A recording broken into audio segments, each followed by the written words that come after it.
Welcome to my channel. I'm Scott, and in this video I'm going to walk you through the process of valuing Graham's stock by analyzing their financial statements and dissecting their financial ratios so we can determine if it's a buy or a sell. Let's get started with the model. This is a mid-cap company, 3.3 billion market cap. They're trading at $7.55 a share. It's a big number, and they only have 4 million shares outstanding. That's a small number.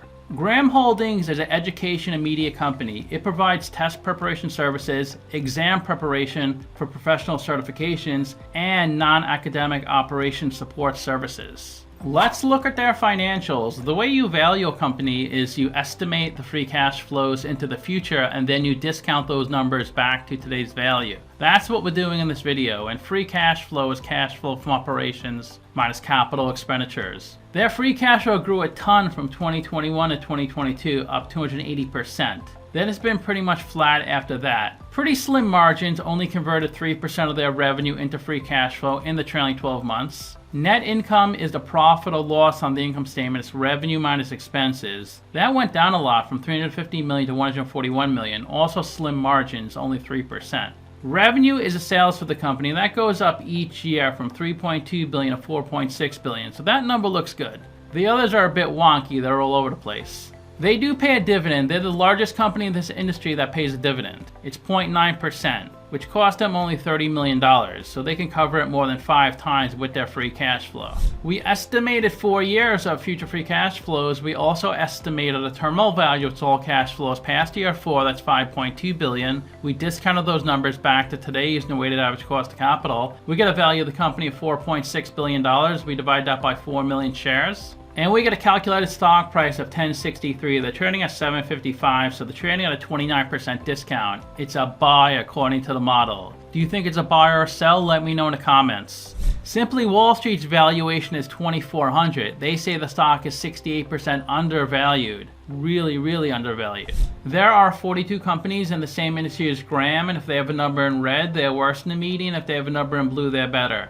They spend a lot more than the median in CapEx, a good debt to equity ratio. For every dollar of equity, 30 cents of debt. They're one of the few companies that pays a dividend in this industry, a little under 1%. Of the companies that pay a dividend, they pay the smallest. They generate 159 million of free cash flow. They rank 5th in market cap. They're trading below book value, which means the equity on their balance sheet is higher than their market cap. Their PE is pretty much equal to the average, 23. They're trading at 21 times free cash flow, a little better than the average. Price to sales looks really good, a lot better than the average. Also better than the top 4 companies in this industry. They generate the most revenue, 4.6 billion. And they're still growing. Their 5-year annual revenue growth rate is 11%.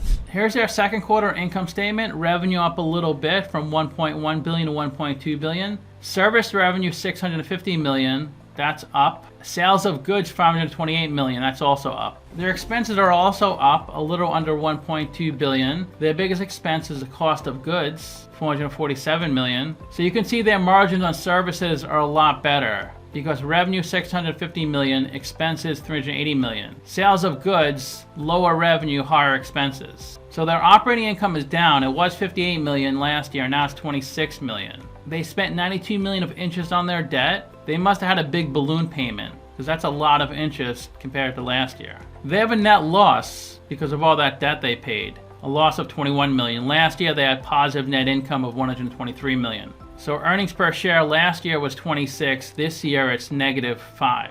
And they did buy back a lot of stock. Last year 4.7 million shares outstanding, now it's 4.4 million. So to summarize, I have them trading at a 29% discount. I give them a ranking of 6 out of 10. Would I buy them? 3 out of 10. They have the most revenue, which is appealing, but their margins are pretty slim. They should be generating more profits with such high revenue, so they're burning a lot of cash through expenses. But they did raise their free cash flow a lot since 2021, up almost 300%, so that's a good sign. But on their latest income statement, their latest quarter we just looked at, their expenses were much higher than the prior year. And I give their financial 7 out of 10 because of their free cash flow growth. Also, their revenue is growing nicely too. So let me know what you think. Give the video a like, subscribe, or comment below. If you'd like to get a custom valuation or just support the channel, you can become a member by clicking on the link in the description below. Thanks for watching.